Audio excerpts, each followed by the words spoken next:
आशक इजोत में अहाँ के स्वागत अछि। यह कार्यक्रम हमरा के एकटा अवसर प्रदान करैत छथि कि हम बाइबल सँ जुड़ल चीज के अध्ययन क सकी आ यह जानू कि हमरा जीवन के लेल परमेश्वर के इच्छा की अछि। ई उद्देश्य के संग हम यह कार्यक्रम अहाँ के लेल प्रस्तुत क रहल छी। कृपया क देखू आ सुनू ताकि परमेश्वर अहाँ के जीवन के मार्गदर्शक ठहरे।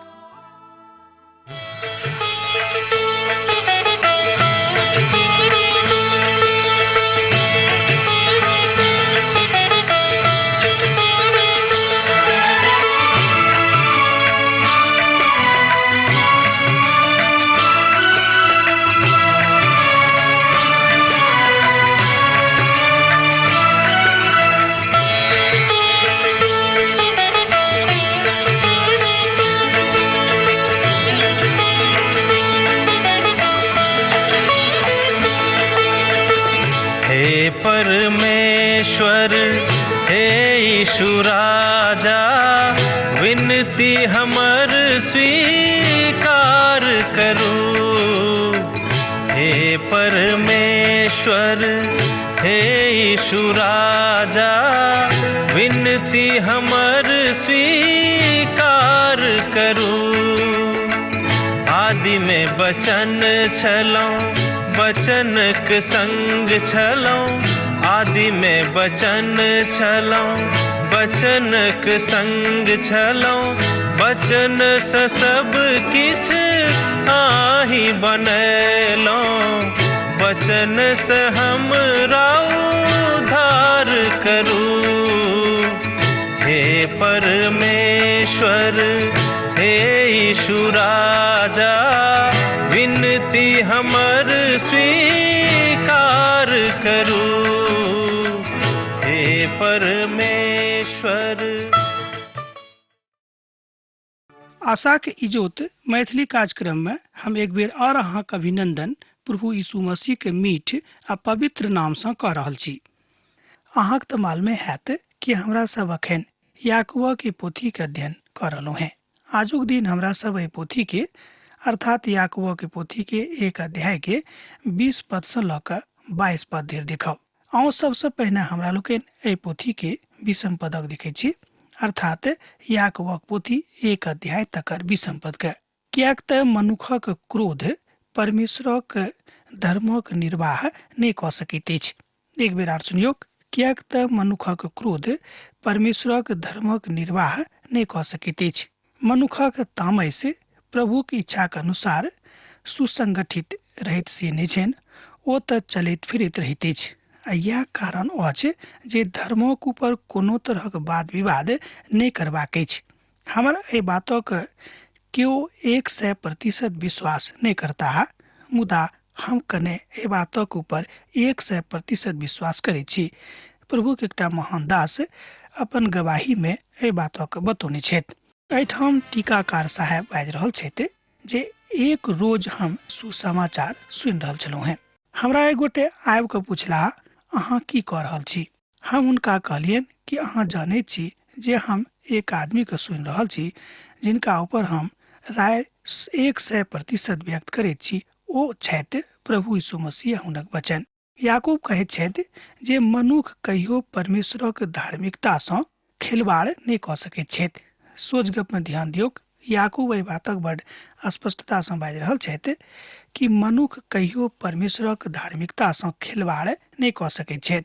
अहाँ बाजि सकैत छी जे प्रभुक जनक सामान्य अर्थ यह थिक, अर्थात जे धर्मी जनक महाविराम अछि, जे महाकल्याण अछि, ओ यह थिक जे हुनका वास्तविकताक दिस लऽ जाइत छनि, जे कालांतर में आबि कऽ मनुख विश्वासी भऽ जाइत छथि। ओ एहि बातक बाजि रहल छलाह कि जँ अहाँ मान लियौ वाणिज्य कऽ रहलहुँ हैं आ जँ अहाँके विचार नकारात्मक अछि, तहन अहाँ निश्चित रूपेण अपन वाणिज्य में सफल नहीं होइब, कियाक तऽ अहाँके विश्वास आरंभे में डमाडोल छल। एहि विधा के जहन हमरा लोकनि संसारिक परिप्रेक्ष्य में देखै छी, तहन प्रभु के परिप्रेक्ष्य में ई बात कियाक नहि हैत। याकूबक पोथी तकर 1 अध्याय तकर 21 पद एहि तरह कहैत अछि, एहि दुआरे समस्त मलिनता और बैर भाव के बढ़ती के दूर क के ओहि वचनक नम्रता के ग्रहण क लिअ जे हृदय में बाव कयल गेल और जे अहाँक प्राणक उद्धार क सकैत छथि। ए बातक अहाँ देखलहुँ याकूबक पोथी 1 अध्याय तकर 21 पद में। जँ अहाँक लग पवित्र बाइबिल अछि तहन अहाँ एहि बातक स्वयं देख सकैत छी आ सत्यापन क सकैत छी। दुष्टता बहुतायत से जे अपन विधाक अभिवंचना में लऽ आनैत अछि, एहि बातक एहिठाम बाजल गेल अछि। प्रभुक वचनक बड़ सत्यता में स्वीकार करबाक आवश्यकता अछि। दोसर शब्द में अहाँके परमेश्वरक वचन स्वीकार करबाक अछि, बड़ सत्य के ऊपर आधारित भऽ कऽ। मौसम एम्हर उम्हर भऽ सकैत छै, मुदा अहाँक जिंदगी एम्हर उम्हर भऽ सकैत छै, मुदा परमेश्वरक वचन कहियो एम्हर उम्हर नहि हैत। कदाचित अहाँ एहि सत्यके सत्य रूप में स्वीकार करबेक, तहने सरलतासँ अहाँ एहि भावके बुझि सकलहुँ हेँ, अन्यथा नहि बुझब। यह कथा बड़ स्पष्ट भाव में ओतऽ बतावल जा रहल अछि। पाप अहाँके पवित्र पोथीसँ अलग कऽ दैत अछि। आर एहि बातक लऽ कऽ बड़ पक्का हमर इच्छा यह अछि कि जहन मनुख पाप करैत छथि तत्काले ओ परमेश्वरसँ अलग भऽ जाइत छथि। आ जे अहाँके आत्माके बचेबाक लेल जोग छथि तनका हमरा लोकनि बिसरा दैत छी। याकूब एहिठाम अहाँक संगे विश्वासक गप कऽ रहल छथि आ जे बचावल गेल छथि हुनका ओ बाजि रहल छथि।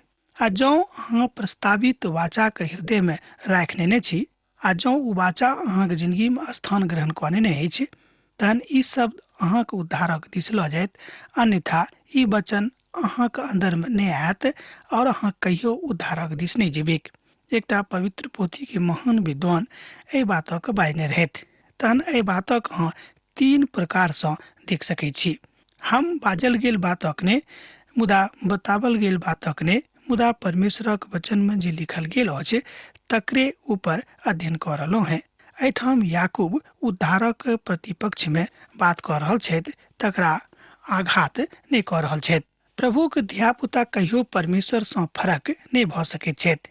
प्रत्येक पुत अपन पिताक वचनक शोर कऽ कऽ सुनऽ चाहैत छथि, और जे केओ वचन में अर्थात हुनक स्वभाव में छथि वा आबि गेल छथि, ओ कहियो परमेश्वरसँ अर्थात प्रभु यीशु मसीहसँ अलग नहि भऽ सकैत छथि। मुदा वचन पर चलऽ वाला बनू आ मात्र सुनऽ वाला नहीं बनू, जे अपना आप के धोखा दैत छथि। याकूबक पोथी 1 अध्याय तकर 22 पद एहि बातक कहैत अछि। जँ अहाँक लग पवित्र बाइबिल अछि तऽ हमरा संगे अहूँ देखियौक याकूबक पोथी 1 अध्याय तकर 22 पद के। मुदा वचन पर चलऽ वाला बनू आ मात्र सुनऽ वाला नहीं बनू, जे अपना आप के धोखा दैत छथि। अहाँ वा हम एहन युग में रहैत छी जे पवित्र पोथी के तरह तरहक रूपांतरण आ अनुवादक प्रस्तुत करैत देखैत छी। आजुक युग में बहुत तरहक रूपांतरण आबि गेल अछि, बहुत तरहक बात भऽ गेल अछि, मुदा हर बातक हरेक रीतिसँ नहि, मुदा प्रभुक रीतिसँ देखबाक अछि।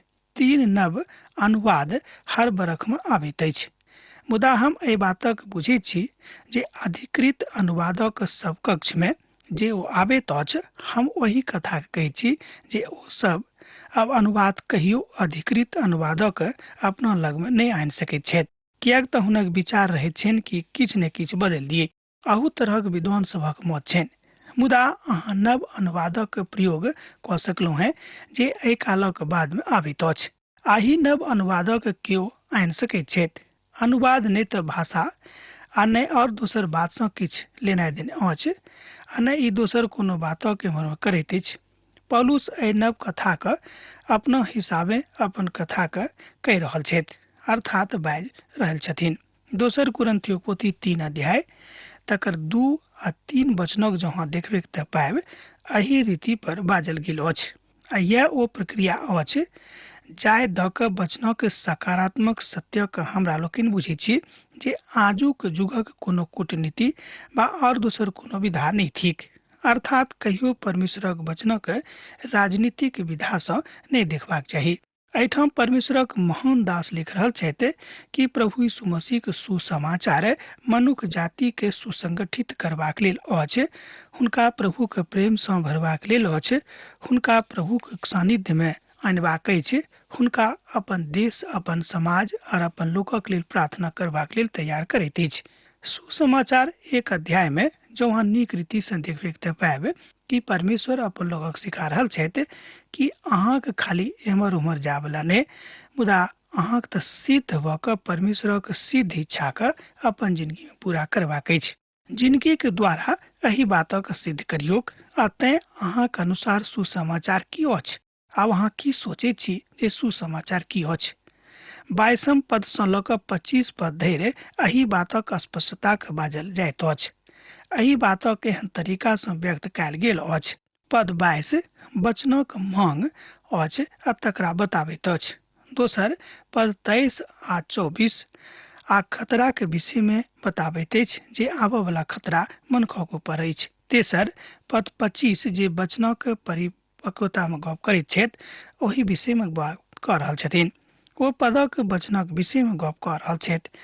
एठाम याकूब बाजि रहल छथिन कि हमरा सभक वचनक अनुसार चलबाक अछि।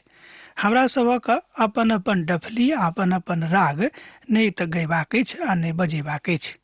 आब अहाँ कोनो एहि तरह बातक नहि कहियौक जे अहाँके मनक होइक, मुदा जे प्रभुक मनक होइक तकरे अहाँ कहियौक। आ जँ अहाँ ओहि बातक नहि बुझैत छी तऽ तकरा लेल प्रार्थना करियौक। एहिठाम पद 22 में मांग अर्थ अछि, दोसर क्रियात्मक प्रक्रिया अछि, मुदा अहाँक काज करयवला एहि बातक देखबाक अछि जे परमेश्वरक वचन एहन की अछि जे मनुखक बड बीच में आनि कऽ एहि बातक स्पष्ट कऽ दैत छथि। आर ओ एक कथाक सहज विधा में पारंगत अहाँके कऽ दैत छथि जे बड समर्पित भौतिक। यूहन्ना रचित सुसमाचार तकर 7 अध्याय के 17 पदक जो अहाँ देखबे तऽ पाएब ओतऽ एहि तरह बताओल गेल अछि। आ जे केओ हुनक इच्छा पर चलैत छथि, ध्यान दियौक, आ जे केओ हुनक इच्छा पर चलैत छथि तऽ ओ हुनक इच्छा के बुझताह जे परमेश्वरक दिस सँ छथि, बाकी हम अपना दिस सँ कहैत छी। यूहन्ना रचित सुसमाचार 7 अध्याय के 17 पद के हम अहाँके लेल पढ़लहुँ। ओ अपन कथाक बड सकारात्मक विधा में एहिठाम बाजि रहल छथि कि हम अपना दिस सँ नहि, मुदा जे किछु बात हमरा लग में अछि ओ सबटा बात प्रभु के दिस सँ अछि। भजनक पोथी तकर 34 भजन आ तकर 8 पद कहैत अछि, परैख कऽ देखियौक जे यहोवा कतेक नीक छथि। ध्यान दियौक, परैख कऽ देखियौक जे यहोवा कतेक नीक छथि। कतेक नीक छथि ओ जे मनुख हुनक शरण लैत छथिन। दोसर गप में ओ मनुख कतेक नीक छथि जे यहोवाक शरण में रहैत छथि।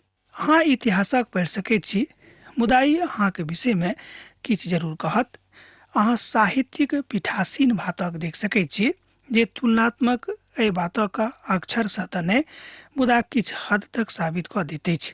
आजुक युग में एहन बहुत साहित्य अछि, बहुत पैघ पैघ साहित्यकार सब छथि जे सत्य अर्थ में परमेश्वरक विधाक, परमेश्वरक वचनक आ परमेश्वरक महिमाक प्रकट होइत अपन जिंदगी में देखने छथि आ संपूर्ण मानवीय जाति के कल्याणक हेतु, दोसर गप में संपूर्ण संसार में, संपूर्ण ब्रह्मांड में जतेक मनुष्य जाति छथि सबक भलाई के हेतु गप करैत छथि। एकर मतलब ई भेलै कि हुनको मन में ई भाव छनि कि संपूर्ण मनुष्य जाति के कल्याण होइक, मुदा खाली भाव रखला से नहि, प्रयास करला से हैत।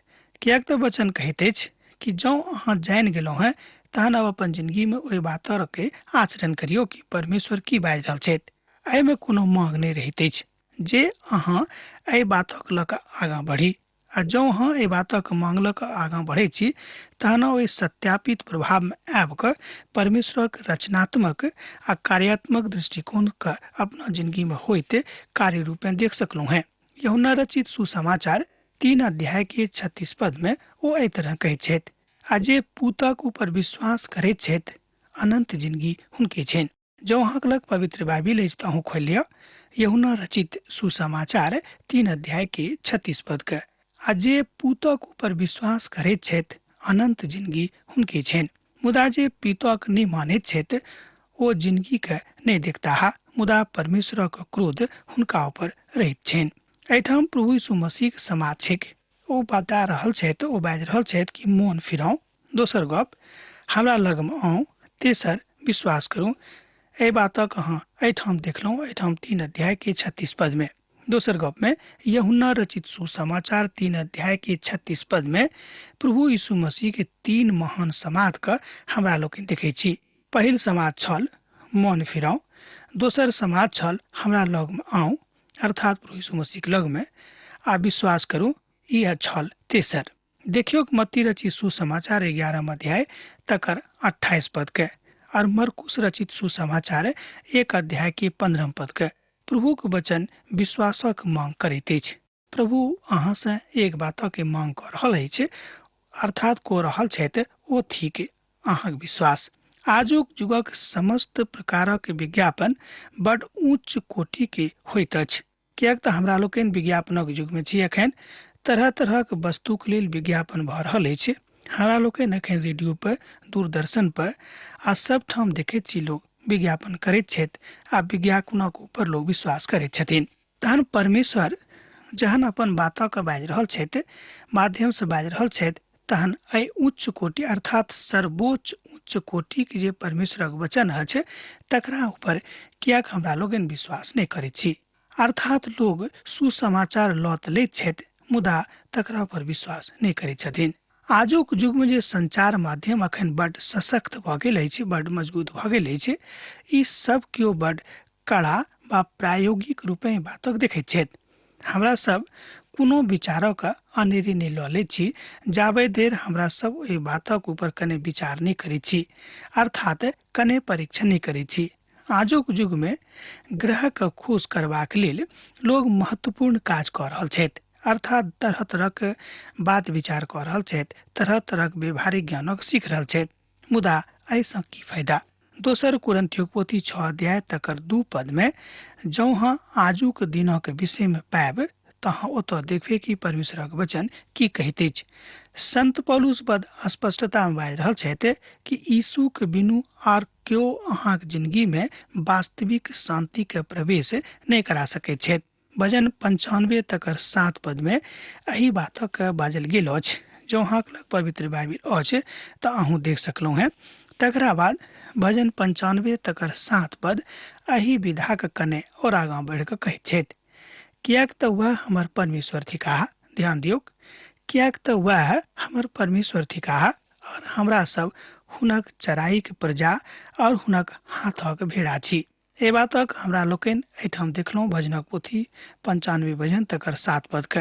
हमर विश्वास अछि आजुक युग में विश्वासीक असफल होयबाक यह कारण अछि जे केओ द्वितीय विश्व युद्धक बादक डर से ततेक डेरा गेल छलाह जे ओ सब परमेश्वरक भवन में गेनाइए छोड़ि देलखिन। एहन बहुत देश में भेल छलिक, मुदा बहुत काल तक, बहुत बरख तक लोग परमेश्वरक मंदिर में नहीं जाइत छलाह, कियाक तऽ हुनका मन में ततेक डर समा गेल छलनि कि हम कोना के बा ओतऽ जायब। दोसर गप में हम कोना के ओतऽ जायब आ ओतऽ जाके की करब। कलीसिया अर्थात मंडली के रूप में जहन हाँ संख्यात्मक भाव में एक ठाम बैस कर प्रभु के धन्यवाद दै छियनि, प्रभु के बड़ाई करे छियनि आ प्रभु के वचनक अध्ययन करे छियनि, तहन प्रभु के आशीष जरूर जरूर जरूर अहाँक जिंदगी में आयत। एहि बातक आश्वासन हम अहाँके 100% दऽ रहलहुँ हैं, कियाक तऽ ई परमेश्वरक वचन अछि। मुदा ओही काल में जे सेवा कऽ रहल छलाह ओ बड महान लोक रहथि। आ यह ओ बात अछि जे परमेश्वरक लोकक ओ सांत्वना दऽ रहल छलाह आ जतेक लोक प्रभु के नहीं जाने छलखिन हुनको प्रभु के प्रेमक विषय में अपन जिंदगी के आचरण से अभिव्यक्त कऽ रहल छलाह। पवित्र वचन, पवित्र पोथी एही बातक के उच्च कोटि के शिक्षा अहाँके दैत अछि, हमरा दैत अछि। एही विधा में हमरा लोकनि याकूबक पोथी के अध्ययन कऽ रहलहुँ हैं, कियाक तऽ हमरा लोकनि जानैत छी कि याकूब बड व्यवहारिक मनुख छलाह और ओ घुटना पर रह वाला मनुख रहत, अर्थात वो अपन जिंदगी के अधिकांश काल प्रार्थना में बितावे छलाह। एहिठाम याकूब बड पक्का पक्की एहि बातक ऊपर बाजि रहल छथि, जोर दऽ रहल छथि जे साधारण ग्रीक भाषा के प्रयोग कयल गेल छलिक। ओहिठाम एकटा शब्द अछि जकर अर्थ होइत अछि कि नव जन्मल जेना नेना अछि ओकरे जकाँ अहाँके प्रभु के नजरी में पवित्र होयबाक अछि। आ तकरा बाद जेना ओ पवित्र दूधक के फेरा में रहैत छथि, हमरो सभक पवित्र वचनक के फेरा में रहबाक अछि, जाहिसँ जहन हमरा सभक जन्म विश्वास में भऽ गेल तहन विश्वासी के जिंदगी में हमरा सभक बड परिपक्व होयबाक आवश्यकता अछि। एहि बातक ऊपर एठाम ओ जोर दऽ रहल छथि। ओ बाजि रहल छथि कि प्रभुक वचनक ऊपर व्यवहारिक रूपे हमरा सब गोटेक मजबूत होयबाक जरूरत अछि। एहिठाम प्रभु यीशु मसीह में नव जन्म प्राप्त करयवला जतेक लोक छथि, अर्थात जतेक लोक हुनका अपन उद्धार कर्ताक रूप में ग्रहण कऽ लेने छथि, परमेश्वर एहि वचनक ऊपर बल दऽ रहल छथि कि हुनका एहि विषय पर अर्थात नव जन्मल नेनहक जकाँ पवित्र दूधक फेराम रहबाक अछि। ताबे धरि अहाँ सकारात्मक नहीं होयब बा ताबे धरि अहाँक जिंदगी में सकारात्मक पवित्र विधाक जन्म नहीं हैत, जाबे धरि अहाँ पक्का पक्की अपन प्रभुक संगे रहनाइ आरंभ नहीं कऽ देबिक। यह बात एठाम बतावल गेल अछि। यूहन्ना रचित सुसमाचार 6 अध्याय तकर 28-29 पदक अहाँ पढ़ि कऽ देखियौ। ओहिठाम एहि बातक दिस निहारल गेल अछि। एठाम बाजल जा रहल अछि कि जहन अहाँ प्रभुक दिस निहारैत छी तहन प्रभु अहाँक दिस ताकैत छथि और अहाँक विचार को पवित्र कऽ दैत छथि, किएक तऽ हुनक संगति में बड़ सुसंगठित भऽ कऽ आगाँ बढ़ि रहलहुँ हैं। एहि पक्का विचारक अवधारणा एठाम याकूब जे प्रभुक महान महान दास छथि व्यक्त कऽ रहल छथि। जाबे देर अहाँ प्रभुक धिया पुता नहीं बनब, प्रभु अहाँ से किछ मांग नहीं करता है।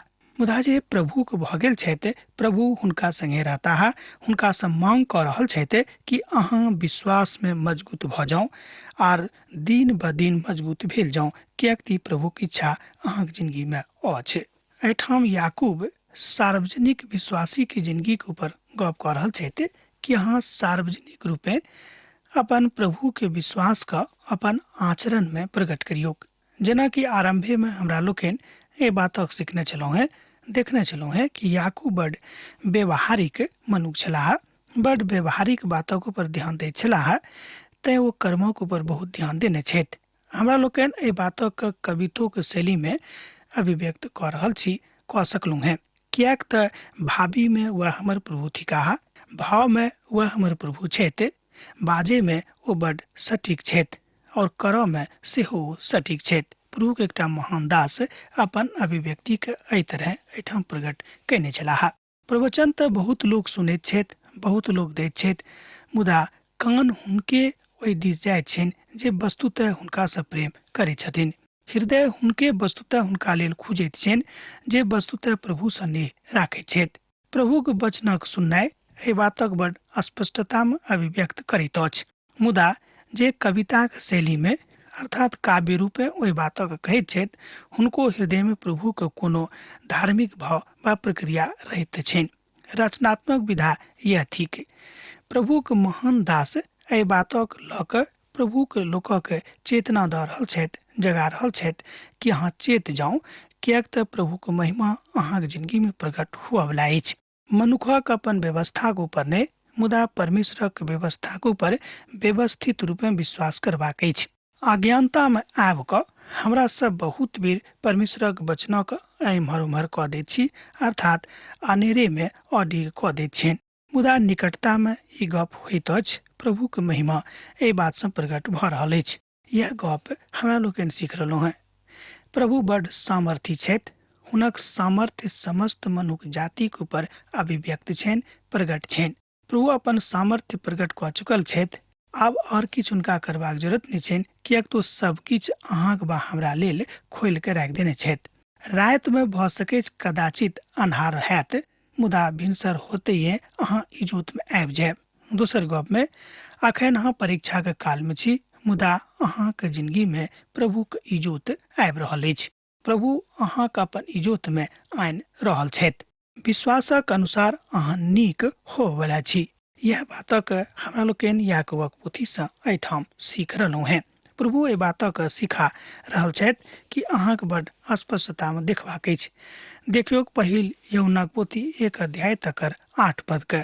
आ जौं हम एहि बातक किछु पाप नहि तऽ हम अपना आप के धोखा दैत छी आ हमरा में किछु सत नहि अछि। पहिल यूहन्नाक पोथी 1 अध्याय तकर 8 पद एहि बातक कहैत अछि। पद 23 आ 24 में एही गंभीरता के ऊपर बखान कयल गेल अछि। एही बातक बतावल गेल अछि। दोसर दिन हमरा लोकनि एही बातक सीखब। अब आजुक अध्ययन अहाँ हमरा एही ठाम समाप्त करबाक आज्ञा दिअ। दोसर दिन दोसर कार्यक्रम में अहाँ सब पुनः भेंट हैत। जेना अहाँ सब पाती लिखैत रहैत छी, लिखैत रहब, बिसरायब नहि। यीशुक नेह अहाँक जिंदगी में बनल रही। आमीन। हमर विश्वास अछि कि ई कार्यक्रम अहाँके लेल लाभदायक सिद्ध अछि। हम चाहै छी कि अहाँ अपन आशीषके हमरा संग साझा करू। जँ अहाँके नजीक बाइबलसँ आ जीवनसँ सम्बन्धित कोनो प्रकारके प्रश्न भऽ सकैत अछि तऽ अपन समस्याके लेल प्रार्थना करबाके लेल जँ चाहै छी तऽ हमरा फोन नंबर पर जरूर संपर्क कऽ सकैत छी। परमेश्वर अहाँ सबके लेल एकटा सुन्दर, सुखद, आनन्दित दिन प्रदान करैक।